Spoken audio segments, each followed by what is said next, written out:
Santai sejenak tetua, kita joget bareng Mimin Duo Bolne dulu sebelum ke inti ceritanya.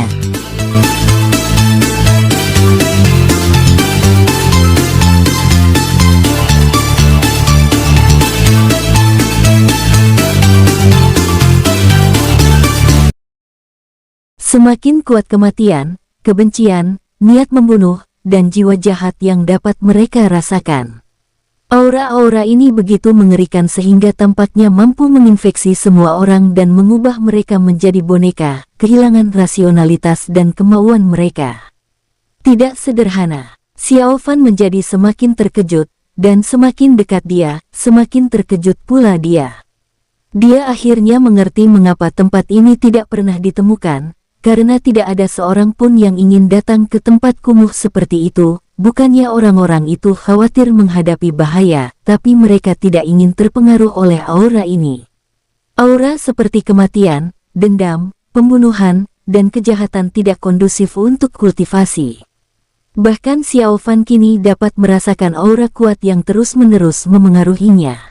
Huang Ji dan Xiao Fan masing-masing memasang perisai pelindung untuk mencegah aura ini memasuki tubuh mereka. Tak lama kemudian, Xiao Fan menemukan lokasi orang-orang itu berdasarkan aura tanda pelacakan. Di sini Xiao Fan menghela napas dan tiba di sebuah penghalang di dalam. Huang Ji sangat terkejut, meskipun dia mengikuti dari dekat, dia tidak melihat petunjuk apapun di sini. "Apakah kamu yakin?" tanya Huang Ji dengan heran. Tentu saja, Xiao Fan mengangguk. Penghalang tempat ini sangat tersembunyi. Jika Xiao Fan tidak memiliki Wan Xiang, dia mungkin tidak akan menemukannya. "Baiklah, ikuti aku." Xiao Fan menghela napas, menuntun Huang Ji ke tangannya, dan melewati sebuah gunung batu. Ini melihat gunung batu itu, Huang Ji sangat terkejut. Ini pertama kalinya dia melihat metode seperti itu. Energi spiritual di dalam sangat kaya, sangat berbeda dengan dunia luar yang penuh dengan kematian dan kebencian. "Jangan kaget, ikuti saja aku," kata Xiao Fan dengan tenang, raut wajahnya kini menjadi serius. Huang Ji mengangguk. Ini pertama kalinya dia melihat Xiao Fan begitu serius. Tak lama kemudian, Huang Ji mengikuti Xiao Fan ke dalam ruangan. Energi spiritual di dalamnya semakin pekat, dan ia bisa merasakan aura orang-orang yang semakin kuat. Xiao Fan tidak hanya menyembunyikan dirinya, ia juga mengalokasikan sebagian energi spiritualnya untuk membantu Huang Ji menyembunyikan dirinya. Di sini, selain para kultivator ranah Shenlun, Xiao Fan juga merasakan para kultivator ranah Wusheng. Dan ada lebih dari satu kultivator ranah Wusheng di sini. Kekuatan ini tidak sederhana. Biasanya, jika ada kultivator ranah Wusheng di dunia luar, ia dapat mengendalikan suatu alam. Dan sekarang, Xiao Fan setidaknya telah merasakan aura 3 kultivator ranah Wusheng, yang cukup untuk menunjukkan betapa luar biasanya tempat ini. Di aula yang luas, puluhan orang berlutut dan memohon belas kasihan, wajah mereka pucat. "Tuan, kami tidak menyangka akan bertemu Xiao Fan. Kekuatan orang itu terlalu mengerikan. Kami sama sekali bukan tandingannya." "Ya, Tuan, orang itu mengerikan. Kami tidak bisa mengalahkannya sama sekali. Maafkan kami, Tuan." Mereka yang sebelumnya dikalahkan oleh Xiao Fan dan melarikan diri itu kini berlutut di depan seorang pria yang mengenakan topeng. Orang ini mengenakan jubah merah, dan aura yang dipancarkannya sangat halus, terkadang tinggi dan terkadang rendah. Dia mengenakan topeng di wajahnya, jadi penampilan aslinya tidak dapat dilihat. "Xiao Fan, kenapa dia menghalangi kita?" tanya pria bertopeng itu dengan dingin. "Entahlah, kami juga tidak tahu." Seorang kultivator ranah Shenlun berbicara dengan lemah. Ini bukan salahmu, mundurlah." Pria bertopeng itu melambaikan tangan dan mengembuskan napas. Ya. Orang-orang itu merasa lega dan mengangguk setuju. Mereka baru saja akan pergi. Namun pada saat itu, pria bertopeng itu memanggil mereka, "Tunggu." "Ada apa, Tuan?" "Ya, Tuan, ada apa?" Beberapa orang terkejut. "Sebuah tanda telah tertanam di tubuh kalian." Pria bertopeng itu menghela napas, wajahnya tampak sangat jelek. "Apa, Tuan? Apa-apa yang kamu katakan? Tidak, kami pasti tidak. Semua orang tercengang dan berbicara karena terkejut. Pria bertopeng itu menghela napas dan segera bertindak. Cahaya merah hitam muncul dan menyelimuti beberapa orang. Sesaat kemudian, tubuh mereka menggeliat, dan jejak-jejak yang terfragmentasi muncul. Ini bagaimana ini mungkin? Mengapa aku tidak menyadarinya sebelumnya? Aku benar-benar tidak menyadarinya. Wajah beberapa orang berubah drastis, dan mereka tidak percaya bahwa apa yang mereka lihat itu nyata. Pria bertopeng itu menghembuskan napas, melambaikan tangannya untuk menghilangkan bekas-bekas itu, dan mengubahnya menjadi ketiadaan. Keluarlah kamu di sini kan? Pria bertopeng itu berbicara dengan ringan, matanya menatap ke kejauhan, memancarkan niat membunuh. Hehehe, aku menemukan semua ini, itu tidak mudah, Xiao Fan berkata dengan ringan, dan saat berikutnya sosoknya muncul. Hehehe, berani sekali kamu muncul. Pria bertopeng itu tersenyum tipis, sambil melirik Xiao Fan dan Huang Ji bergantian. Orang-orang yang dikalahkan oleh Xiao Fan, ketika mereka melihat Xiao Fan muncul, wajah mereka berubah drastis, dan mereka tidak percaya bahwa semua ini benar. Kamu Xiao Fan, bagaimana kamu bisa sampai di sini? Ya, Tuan, kami tidak mengungkapkan lokasi kami. Benar sekali, Tuan, kamu harus percaya pada kami. Semua orang angkat bicara, wajah mereka dipenuhi keterkejutan dan ketakutan. Kalian mundur, kata pria bertopeng itu dengan tenang, ia tidak bermaksud menyalahkan mereka. Jika bukan karena Xiao Fan, akan sulit bagi orang lain untuk menemukan tanda pelacakan yang dibuatnya. Ini yang lainnya saling memandang dan berkata, ya. Setelah membungkuk, mereka pergi. Di sini, hanya Xiao Fan, Huang Ji dan pria bertopeng yang tersisa. Xiao Fan tampak tenang di permukaan, tetapi sebenarnya ia siap bertarung kapan saja. Hal yang sama berlaku untuk Huang Ji yang berdiri di sampingnya. Ketika para kultivator ranah Shenlun melihat orang ini barusan, mereka semua sangat ketakutan, dan dia pun sama. Yang paling menakutkan adalah Huang Ji tidak bisa merasakan kultivasi pihak lain, dia hanya bisa merasakan fluktuasi napas yang terkadang naik dan terkadang turun. Hehehe Xiao Fan, pemilik harta karun surgawi, kamu hebat. Pria bertopeng itu tersenyum tipis dan mengangguk pelan. Mendengar ini, mata Xiao Fan menyipit, tetapi dia segera menenangkan dirinya. Orang ini tidak sederhana. Pihak lain berbicara tentang diagram bintang, mendengar kata-kata harta karun surgawi, Huang Ji terkejut. Bukankah benda di tubuh Xiao Fan adalah harta karun kekacauan? Siapa kamu? Xiao Fan bertanya dengan suara berat. Hehehe, siapa aku? Jangan khawatir, Xiao Fan, kamu dan aku bukan musuh. Pria bertopeng itu tersenyum getir dan menggelengkan kepalanya pelan. Dia tidak menjawab pertanyaan Xiao Fan, nadanya dipenuhi dengan keengganan dan kesedihan. Apa yang ingin kamu lakukan? Tanya Xiao Fan dengan suara berat. Pihak lain bisa tahu namanya, merasakan napasnya, dan tahu bahwa diagram bintang ada padanya.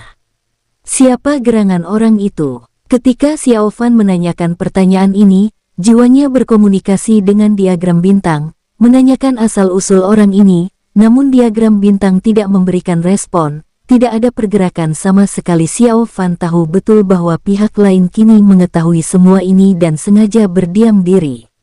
Apa yang aku lakukan? Pria bertopeng itu tertegun mendengarnya, lalu menggelengkan kepala dan tersenyum pahit. Aku tidak ingin melakukan apapun. Apa lagi yang bisa kulakukan? Sebenarnya, aku tidak tahu apa yang ingin kulakukan, aku hanya ingin melakukan sesuatu, tapi itu saja. Pria bertopeng itu menggelengkan kepalanya dan mengucapkan beberapa kata yang ambigu dan membingungkan. Semakin pihak lain bertindak seperti ini, semakin Xiao Fan merasa aneh, dan merasa bahwa pihak lain pasti memiliki rahasia besar. Apa sebenarnya yang ingin kamu lakukan?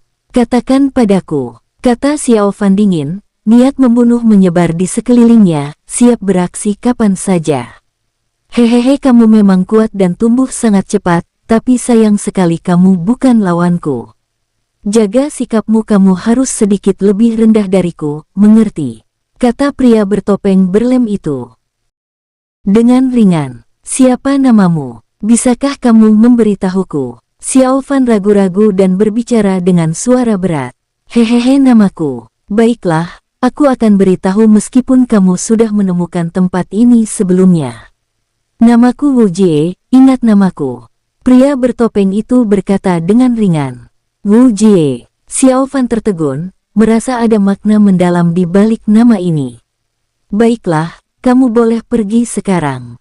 Melihat Xiao Fan hendak bertanya, pria bertopeng itu berbicara lebih dulu.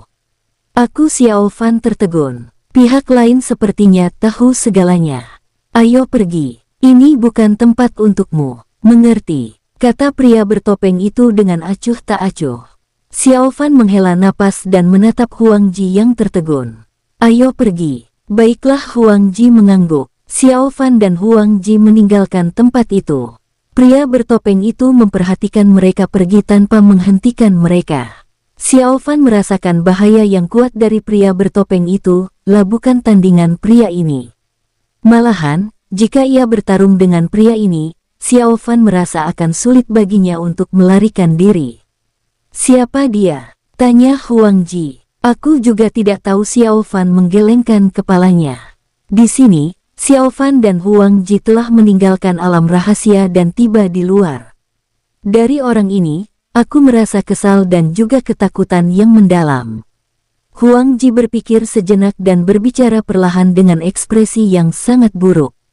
Mengapa ini terjadi? Xiao Fan bertanya dengan heran.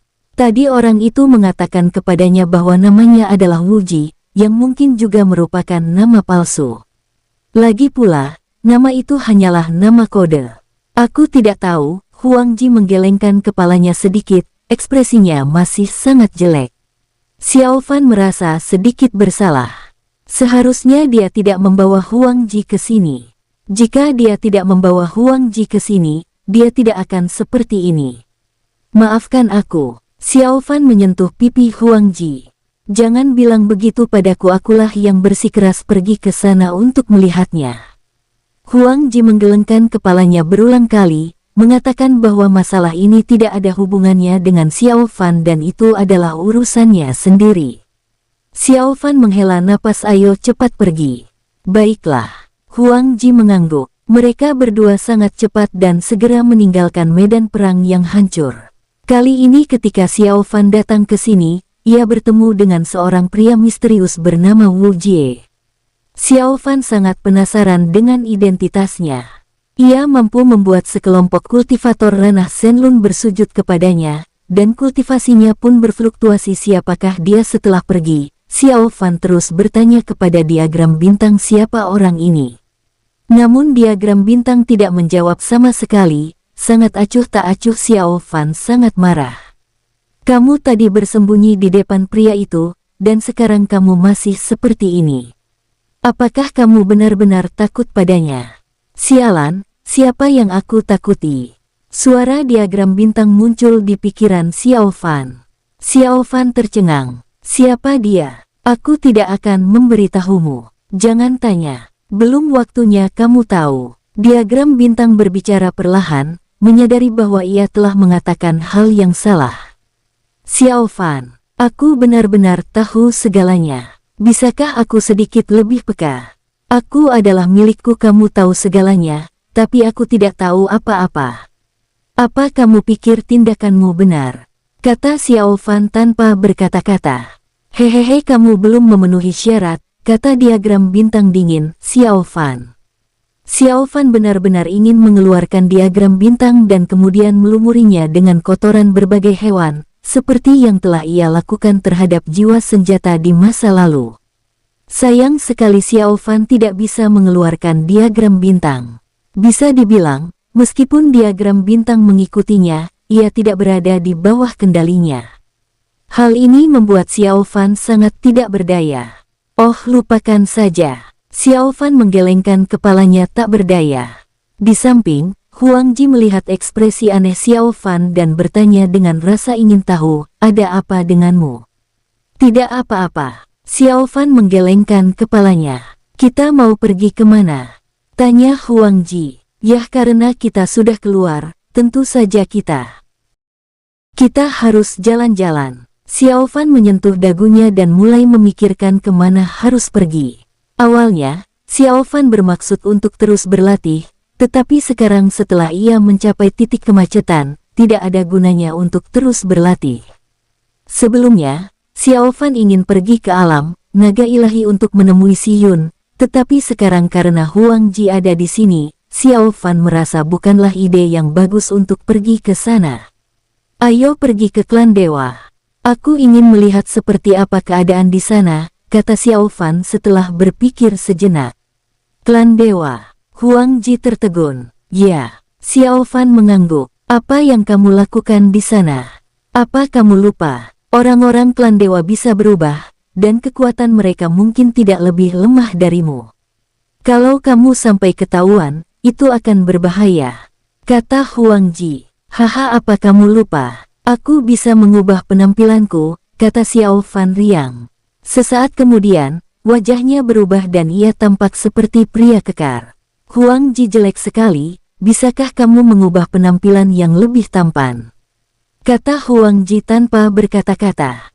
Tidak, menurutku ini lebih tampan, kata Xiao Fan gembira. Apa kamu sengaja mencoba membuatku marah? Huang Ji berkata dengan marah dengan wajah gelap. Hehehe, tidak, aku hanya suka tampilan ini, kata Xiao Fan gembira. Huang Ji mendesah tak berdaya dan menggelengkan kepalanya tak berdaya. Baiklah, ayo cepat pergi, kata Xiao Fan gembira. Huang Ji mengangguk tak berdaya, lalu mengikuti Xiao Fan untuk mempercepat langkahnya. Setelah hampir 10 hari, mereka berdua tiba di luar klan dewa. Para dewa, tempat ini memiliki energi spiritual yang kaya, jarang bersentuhan dengan dunia luar, dan selalu dalam keadaan tertutup. Bagaimana cara masuknya? Tanya Huang Ji heran. Meskipun Xiao Fan telah mengubah penampilannya, bagaimana cara berbaur dengan klan dewa masih menjadi masalah besar. Hehehe, ada banyak cara, ikuti saja aku. Xiao Fan tersenyum tipis dan memimpin Huang Ji untuk memulai aksinya. Meskipun para dewa tidak bersentuhan dengan alam lain, selalu ada yang berpatroli. Selama menemukan mereka, dia bisa menggunakan identitas mereka untuk memasuki para dewa. Segera, Xiao Fan menunggu kesempatan ini. Puluhan dewa muncul, semuanya berekspresi dingin, dan mereka semua sedang berpatroli. Di antara mereka, yang terlemah berada di ranah Jingtian, dan bahkan ada satu di ranah Shenlun. Melihat barisan ini, Xiao Fan terkagum-kagum. Ini baru situasi saat ini. Jika sebelumnya, Xiao Fan tidak akan bisa menyusup ke klan dewa, apa yang ingin kamu lakukan? Tanya Huang Ji dengan heran. Hehehe, lihat aku, kata Xiao Fan riang. Ia memasukkan Huang Ji ke dalam gelang binatang spiritual untuk sementara. Xiao Fan diam-diam melumpuhkan beberapa anggota klan dewa, lalu menyiksanya untuk mengetahui namanya dan berpura-pura menjadi seperti dia. Xiao Fan menggunakan metode ini berkali-kali, dan selalu berhasil. Setelah penyamaran berhasil, Xiao Fan mulai berpatroli dengan identitas orang ini. Kemudian, ia mulai mendekati pasukan utama dengan identitas orang ini. Setelah itu, Xiao Fan akan menggunakan identitas orang ini untuk menyusup ke klan dewa. Tak lama kemudian, Xiao Fan tiba di medan perang surgawi klan dewa dengan mulus. Xiao Fan berjalan-jalan, di mana terdapat dewa-dewa dengan berbagai macam penampilan, beberapa berkepala 3 dan 6 lengan, beberapa berkepala bulan, beberapa bermata 10, dan beberapa berkepala manusia dan centaur. Menarik, gumam Xiao Fan, ia tak menyangka akan ada begitu banyak ras di klan dewa. Ketika Xiao Fan berada di wilayah bintang Hongtian sebelumnya, ia hanya bertemu dengan 4 cabang klan dewa. Ia tidak menyangka ada begitu banyak ras di sini. Tak lama kemudian, Xiao Fan tiba di tempat ia menerima misi. Dia segera memilih misi yang akan memungkinkannya memasuki alam klan dewa.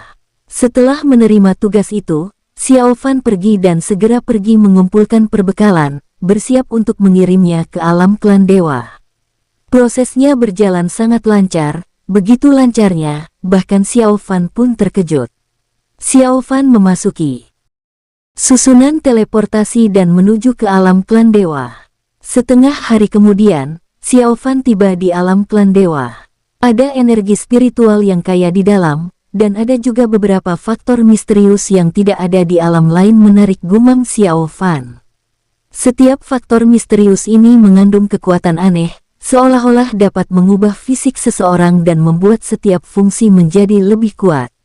Ini benar-benar hal yang baik untuk merangsang potensi, gumam Xiao Fan, lalu melepaskan Huang Ji. Ini klan dewa, tanya Huang Ji terkejut, ia belum pernah ke klan dewa sebelumnya.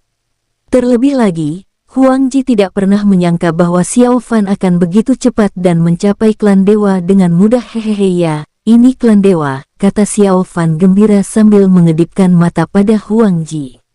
Lupakan saja, aku memaafkanmu.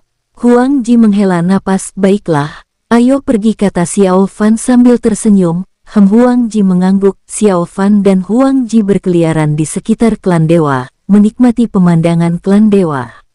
Alam klan dewa ini sungguh indah. Xiao Fan memujinya berulang kali. Para dewa terbagi menjadi beberapa wilayah, dan setiap wilayah yang luas dihuni oleh dewa-dewa lain. Penampilan dan fitur mereka berbeda, tetapi aura mereka sangat luar biasa. Tidak sederhana. Huang Ji mengangguk pelan ke samping. Dibandingkan dengan alam lain, para dewa memang cukup kuat.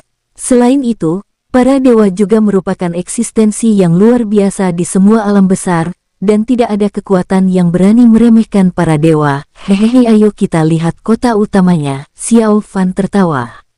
Baiklah, Huang Ji mengangguk dan pergi bersama Xiao Fan. Mereka berdua segera meninggalkan tempat ini dan menuju ke kota utama.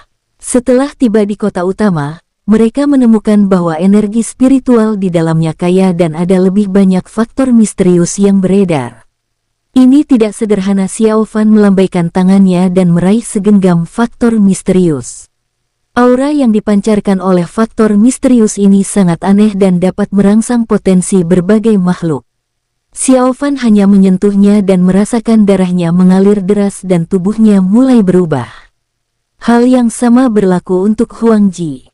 Setelah bersentuhan dengan faktor-faktor misterius ini, ia merasa bahwa kekuatan Phoenix-nya juga telah menunjukkan tanda-tanda transformasi. Xiao Fan menghela napas, lalu diam-diam mengumpulkan banyak faktor misterius, mengirimkannya ke diagram bintang, lalu mewujudkan keinginannya sendiri dan menyerahkan faktor misterius itu kepada Luo Tian. Luo Tian sangat pintar, dan Xiao Fan ingin dia mempelajari apakah dia dapat mengetahui apa faktor misterius ini. Baiklah, ayo pergi. Setelah melakukan semua ini, Xiao Fan menatap Huang Ji. Huang Ji mengangguk, ia juga telah mengubah penampilannya dan menyelinap ke kota utama bersama Xiao Fan. Huang Ji berada di ranah Shenlong, dan ia ditemani Xiao Fan yang membantunya menyembunyikan auranya melalui Wan Xiang. Memasuki kota utama, para dewa di dalamnya menunjukkan ekspresi yang berbeda-beda, dan mereka semua sangat berbeda. Aura yang mereka pancarkan sangat kuat. Berkat faktor misterius tersebut, bakat mereka meningkat pesat. Dibandingkan dengan mereka, Xiao Fan dan Huang Ji terlihat jauh lebih biasa, tidak terlalu mencolok baik dari segi penampilan maupun ukuran. Selain itu, agar tidak mencolok, mereka juga menekan aura mereka ke level terendah. Tempat ini paling dekat dengan istana klan dewa. Xiao Fan merasa ia seharusnya bisa mendapatkan informasi di sini, tetapi ia juga tidak ingin mengungkap identitasnya. Jika ia terungkap di tempat ini, akan berbahaya. Sepanjang perjalanan, Xiao Fan dan Huang Ji sangat tidak mencolok. Xiao Fan mendengar semua yang dikatakan orang-orang di dekatnya. Menarik gumam Xiao Fan dan membawa Huang Ji ke sebuah restoran. Pada saat ini, seorang pendongeng sedang membual. Orang ini memiliki kepala yang runcing, dan suatu faktor misterius telah memperbesar kepalanya. Xiao Fan membawa Huang Ji duduk di samping dan mendengarkan orang ini berbicara. Konon, saat itu klan dewa kita terbagi menjadi 4 bagian, datang dari seluruh penjuru dunia. Lalu, seorang kultivator kuar datang dan mengumpulkan kita, lalu memberi kita kekuatan spiritual, menjadikan kita seperti sekarang ini. Kultivator kuat pada masa itu begitu hebat sehingga tak tertandingi dalam sejarah. Sang pendongeng membual, menceritakan berbagai kisah dari zaman kuno hingga masa kini. Ini juga melibatkan asal-usul para dewa. Xiao Fan mendengarkannya dengan penuh minat dan menganggapnya cukup menarik, tetapi dia tidak tahu apakah itu benar atau tidak. Berhenti bicara omong kosong. Kita, klan dewa, adalah klan pertama sejak dunia diciptakan. Kita adalah keturunan para dewa. Ini sama sekali berbeda dari apa yang kamu katakan. Seseorang di bawah berkata dengan nada menghina. Hei, kamu tidak percaya apa yang kukatakan. Aku mengatakan yang sebenarnya. Kita bisa naik jabatan berkat bantuan orang kuat itu. Si pendongeng tidak senang dan pertengkaran pun terjadi. Xiao Fan merasa itu lebih menarik. Perasaan menonton kesenangan ini adalah yang terbaik. Di sampingnya, Huang Ji terdiam. Xiao Fan, orang terkenal di seluruh langit dan bumi, benar-benar datang ke klan dewa untuk menyaksikan kegembiraan itu. Dan pada saat ini, puluhan pria kuat tiba. Siapa yang baru saja mengatakan bahwa ada kultivator kuat menciptakan klan dewa kita? Kata pemimpin itu dengan suara berat. Dia itu dia. Banyak orang menunjuk ke arah pendongeng dan mulai berbicara. Bawa dia pergi, teriak pemimpin itu. Sang pendongeng kebingungan dan berteriak tidak adil. Aku hanya bercerita. Berhenti bicara omong kosong dan pergi. Xiao Fan tertegun sejenak saat dia menyaksikan pendongeng itu dibawa pergi. Ada apa denganmu? Tanya Huang Ji penasaran. Xiao Fan menggelengkan kepalanya, ia merasa terkejut. Kalau itu hanya cerita, kenapa mereka membawanya pergi? Hal semacam ini jelas dimaksudkan untuk menyembunyikan sesuatu. Apakah si pendongeng baru saja membocorkan sesuatu? Apakah itu sebabnya seseorang datang khusus untuk membawanya pergi? Aura orang yang baru datang ke sini jelas tidak seharusnya berada di sini. Ayo pergi, kata Xiao Fan. Mau pergi kemana lagi? Huang Ji tertegun. Ayo kita ikuti mereka dan lihat, kata Xiao Fan sambil tersenyum, lalu diam-diam memimpin Huang Ji dan para dewa pergi. Tidak lama kemudian, Xiao Fan mengikuti sekelompok dewa keluar istana para dewa. Istana itu dijaga ketat, baik di dalam maupun di luar. Terasa berat, alih-alih megah. Susunan ini tidak sederhana, seru Xiao Fan kagum. Xiao Fan juga sangat ahli dalam formasi. Ada banyak formasi yang disusun di sini, bahkan formasi kuno. Xiao Fan sangat terkejut. Mengapa susunan formasi semacam ini dipasang di istana para dewa? Daripada menyebutnya kuil, lebih mirip sangkar, seolah menjaga sesuatu. Bagaimana? Kita masuk? Tanya Huang Ji dengan heran. Yah, tentu saja kita harus menyelinap masuk, kata Xiao Fan sambil tersenyum tipis. Huang Ji. Lalu Xiao Fan memasukkan Huang Ji ke dalam gelang binatang spiritual. Lalu, Xiao Fan menghela napas, mengubah penampilannya, dan diam-diam menyelinap pergi. Salam semuanya. Xiao Fan berjalan dengan ekspresi tenang, mengeluarkan token, dan memasuki istana secara terbuka. Setelah memasuki istana, Xiao Fan langsung merasakan tekanan berat. Ada banyak orang kuat yang menjaga di sini, dan aura yang mereka pancarkan sangat menakutkan dan transenden. Setelah Xiao Fan memasuki tempat ini, dia menggunakan metode rahasia untuk mendekatinya secara diam-diam melalui fluktuasi aura yang tertinggal pada pendongeng. Tak lama kemudian, Xiao Fan tiba di pintu masuk istana bawah tanah, tetapi sebelum ia bisa mendekat, ia dihalangi. Siapa kamu? Apakah kamu pikir ini tempat yang bisa kamu datangi? Puluhan dewa berbicara dengan suara dingin, memarahi Xiao Fan. Ya, aku kesini hanya mau melihat-lihat, tidak ada niat jahat, kata Xiao Fan buru-buru. Kalau kamu tidak mau mati, pergilah dari sini, kata penjaga itu dengan dingin. Orang ini adalah kultivator ranah Shenlun. Xiao Fan sangat terkejut. Seorang kultivator ranah Shenlun menjaga gerbang. Seberapa dalam fondasi klan dewa ini, dan mengapa tersembunyi begitu dalam? Xiao Fan berbalik dan pergi dengan rasa ingin tahu, tetapi dia diam-diam meninggalkan sebagian tanda jiwanya, bermaksud untuk melihat nanti apakah tanda itu bisa menembus masuk. Setelah dia pergi, seseorang langsung datang memarahi Xiao Fan. Aku baru saja datang dari medan perang. Kenapa kamu berlama-lama di sini, bukannya menyerahkan misimu? Apa kamu mau mati? Xiao Fan. Ya, mengerti. Xiao Fan mengangguk dengan wajah muram. Tak lama kemudian, Xiao Fan tiba di paviliun misi, menyerahkan tugas, lalu pergi. Itu bukan kepergian yang aktif, tetapi kepergian yang tidak disengaja. Xiao Fan diusir dari istana. Selama ini, Xiao Fan bertanya-tanya apakah dia harus mengambil tindakan tegas, membuat keributan besar, lalu pergi.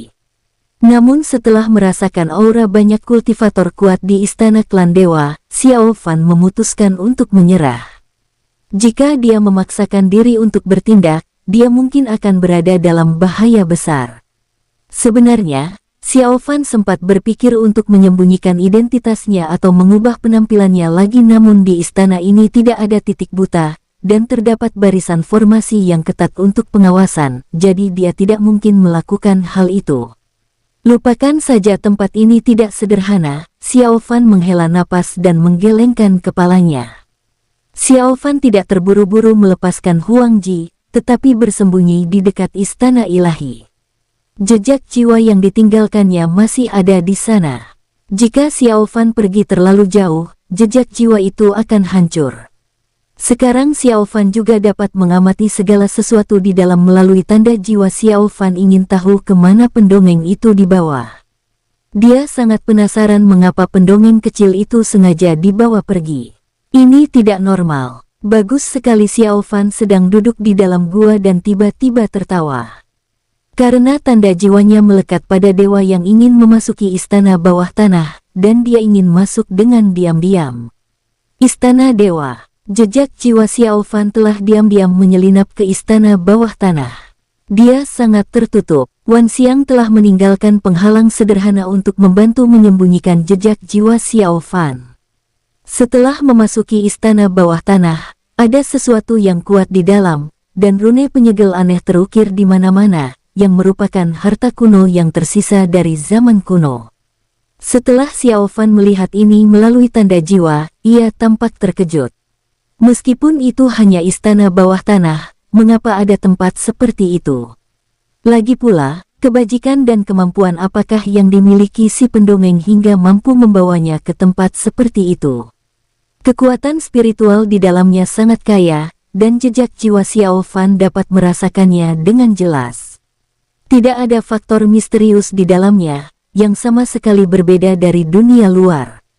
Tidak lama kemudian, jejak jiwa Xiao Fan melihat bahwa pendongeng yang baru saja dibawa pergi diikat ke bangku dan menderita siksaan yang tidak manusiawi. "Ark, bunuh aku, bunuh aku." Sang pendongeng meraung putus asa, ingatannya terus-menerus muncul. Karena khawatir akan merusak kepingan ingatan sang pendongeng, cara yang dilakukan para dewa sangatlah mengerikan. Saat itu, sang pendongeng berada dalam kondisi menyedihkan, berlumuran darah. Metode yang sangat menyakitkan ini dapat sepenuhnya mengurangi risiko ini. Dan hasilnya jelas. Ketika mereka mendapatkan kembali ingatan sang pendongeng pasti akan mati di sini, tanpa kemungkinan untuk bertahan hidup. Tanda jiwa Xiao Fan sangat terkejut. Dia tidak mengerti mengapa orang kuat dari klan dewa menyerang orang biasa. Apa yang ada dalam ingatan orang ini? Mengapa mereka menginginkan kenangan dari orang yang bukan siapa-siapa? Tidak lama kemudian, sang pendongeng meninggal karena mati lemas, dan sebelum kematiannya, ingatannya benar-benar terkuras.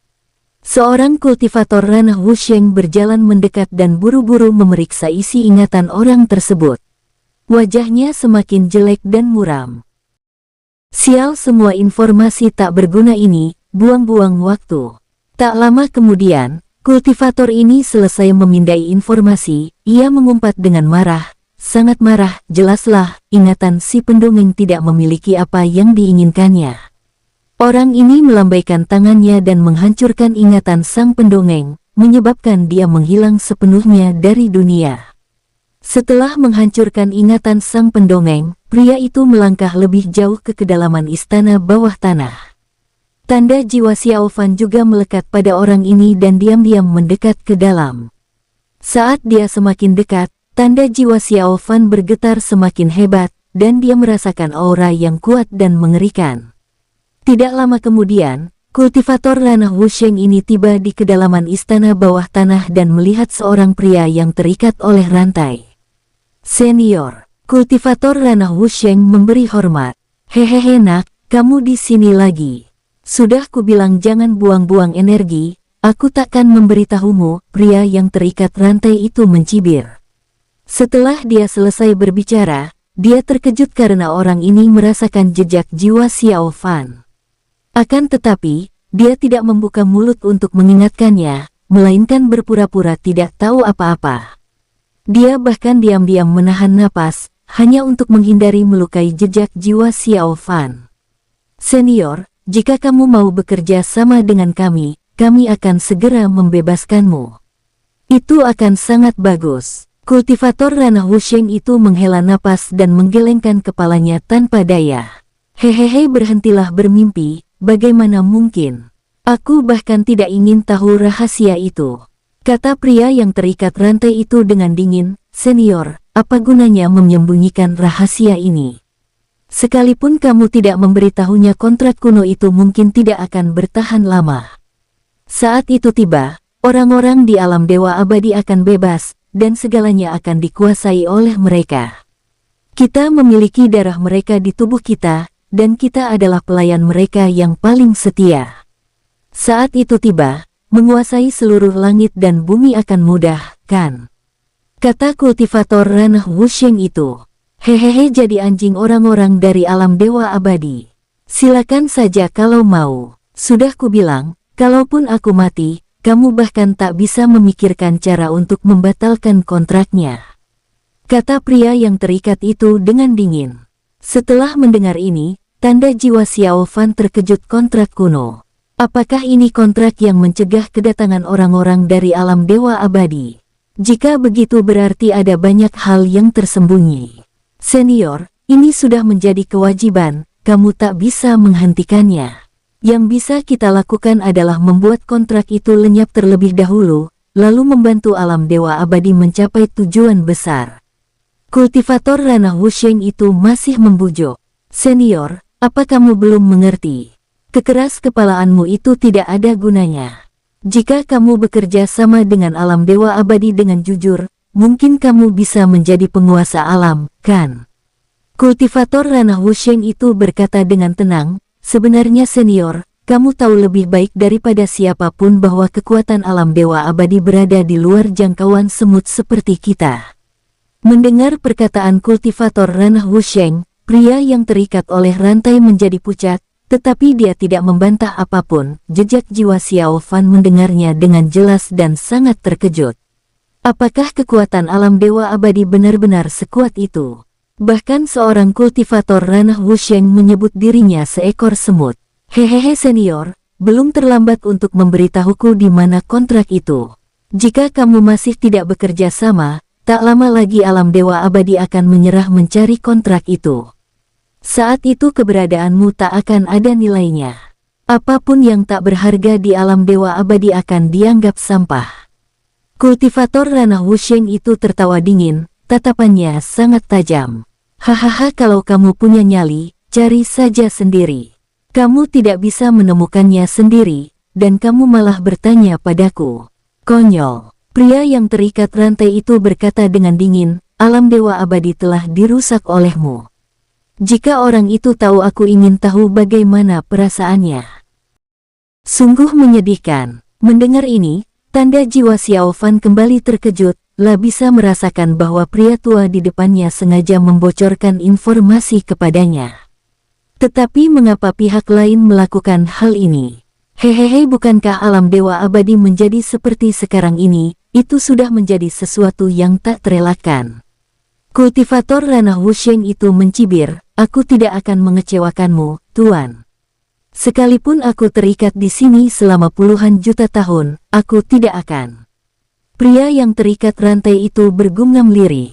Kamu keras kepala sekali. Mendengar ucapan pria tua itu, kultivator ranah Wusheng itu menggertakkan giginya dengan geram. Sebuah cambuk hijau muncul di tangan kanannya, memancarkan aura dingin yang mengerikan, dan terus mencambuk pria tua itu. Cambuk ini tidak sederhana. Bahkan Xiao Fan pun merasakan bahayanya. Kulit dan daging pria tua itu terkoyak di tempat ia dihantam cambuk, dan ia bahkan mengeluarkan raungan yang menggetarkan jiwa. Haha. Terus pukul aku sekuat tenaga, sampai kamu membunuhku. Pria tua yang terikat rantai itu mencibir, selama kontrak ini masih berlaku, aku tidak akan mati. Teruskan. Melihat cara ini, Xiao Fan tiba-tiba teringat Wei Zhongshan. Pria itu juga suka menyiksa orang. Mendengar provokasi pria tua itu, kultivator ranah Wusheng jelas menjadi lebih marah dan menyerang dengan lebih kejam. Namun pria tua itu juga seorang pria tangguh, ia hanya berteriak kesakitan, tetapi tetap tidak mau menyerah. Xiao Fan tiba-tiba merasa bahwa metode kultivator ranah Wusheng ini agak biasa saja. Jika diserahkan kepada Wei Zhongshan, diperkirakan pria tua ini tidak akan bertahan lama.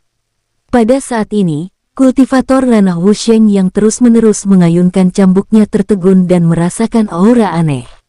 Siapa itu? Teriaknya sambil tiba-tiba melihat ke tempat di mana jiwa Xiao Fan ditandai. Jejak jiwa Xiao Fan terkejut, dan kemudian segera berubah menjadi ketiadaan, dan dia meninggalkan istana bawah tanah dalam sekejap melalui metode rahasia. Setelah tanda jiwa Xiao Fan hilang, kultivator ranah Wusheng itu murka. Sialan ada yang berhasil masuk. Dia tidak pernah menyangka ada orang yang bisa menyelinap ke istana klan dewa. Hahaha, menarik, sepertinya alam dewa pun tak ada gunanya. Pria tua yang terikat rantai itu mencibir. Melihat kultivator ranah Wusheng di depannya dipermalukan, dia dalam suasana hati yang sangat baik.